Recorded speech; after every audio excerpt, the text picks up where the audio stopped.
Hey Ironman, we're going to talk briefly about your yearly plan. I'm going to refer to it as your yearly skeleton.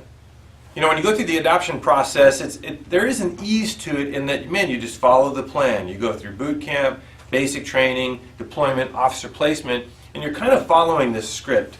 But there's going to come a point 6 months to 12 months through that process where you're clicking on more cylinders. You're through the training. There's always ongoing training and training tools, but you just have to start to look now at, okay, how do I foster my ministry? The IMD and his closest and top leaders have to go, wow, what does a year actually look like?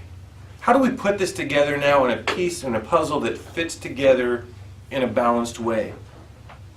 As usual, the tool reflects this video. So look on Leader Tools for the yearly skeleton, and what it does is it gives you options of how you can piece together your year. This is very important. Every one of the options takes the men to a new place, figuratively, sometimes literally. Keep that in mind. Discipleship meant going, and we have to take men to new places, not let them get stuck in a rut. Once they do the same thing over and over and over and over and over and over and over and over and over and over again, what they do then is they define that as discipleship. So if you do the same thing every week, pretty soon in a man's mind, that's what discipleship is. He commits to it, it's checking off a checkbox, and you're done. Not our elements, not Ironman's elements. These are like the chess pieces on your battle board. And so I want you to go on and look at that tool, and I'm going to chat about it a little bit right now. You've gotten through the training.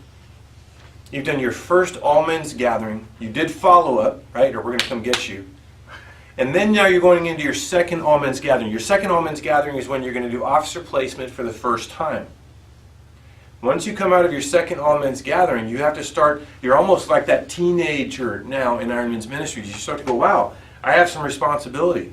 I have more freedom than I've ever had. I'm not faxing things in, and I'm not doing as many meetings or steps in the adoption process anymore. How am I going to get my bearings under me? Remember when you first learned to drive a car and you've been waiting to do it?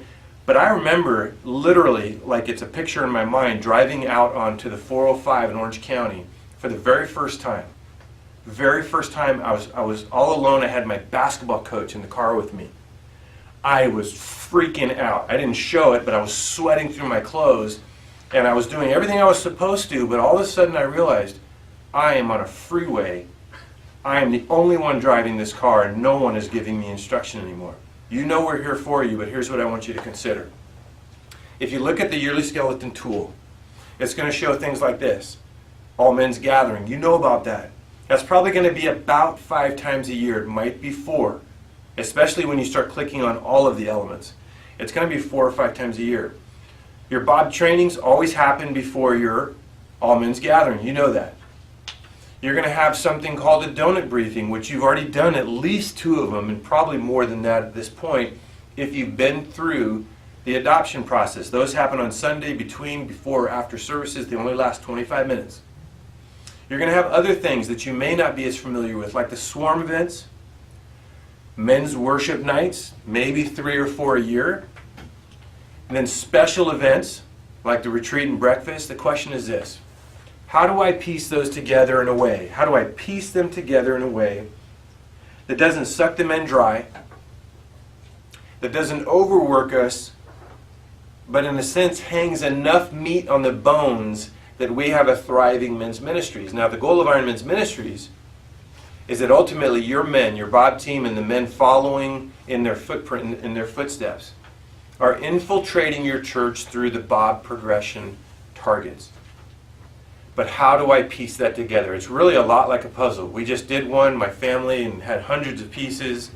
We left it on the table for days, if not more like 2 weeks. And we sat there and we'd fit a few pieces in here and there. We'd have coffee in the morning and fit a few pieces in. Sometimes it was me and my wife and 2 out of the 3 kids. The 4-year-old just tends to steal the puzzle pieces. And sometimes it was just me. I was passing through, I'd reach down, I'd fit in a puzzle piece. What you need to do is look at each of those elements. Consider the example outlines, and then begin to process. How do I fit an all men's gathering? How do I fit in follow-up? How do I eventually fit in a swarm event? How do I eventually fit in my Bob Donut briefings in such a way that balances my ministry to make sure that my men are infiltrating the local body of your church. There's nowhere to do Ironman's ministries on Sunday or on your weekend services. And here's what I mean. You don't have Ironman booths up unless we're doing some major event. There's no location that says Ironman. They're only going and filling out their targets and their calling within all the departments of your church for the weekends.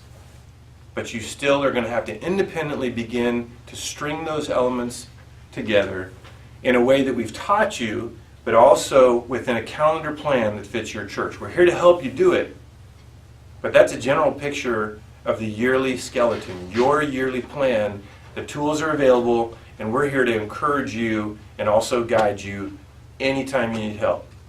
Thank you.